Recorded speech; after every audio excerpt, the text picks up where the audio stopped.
بعد الخسارة المخزية للمنتخب الجزائري ضد المنتخب الأرجنتيني في مونديال 2026، ماذا تتوقع أن تكون النتائج للمباراة المتبقية ضد الأردن والنمسا ضد الجزائر؟ ماذا تتوقع أن تكون النتائج؟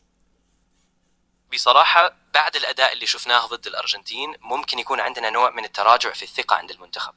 ضد الأردن أتوقع ممكن يكون في موقف أقوى قليلا، وأتوقع فوز ضيق مثلا 1-0. أما ضد النمسا فالأمر أصعب، ممكن نخسر بنتيجة 2-0 أو 2-1. طبعا كل شيء يعتمد على أداء اللاعبين وتركيزهم.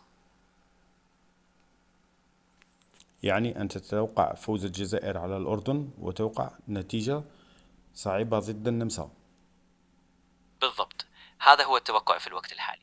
طبعا كرة القدم دائما فيها مفاجآت، لكن بناء على ما شفناه من أداء الجزائر مؤخرا والأداء المتماسك نسبيا من الأردن،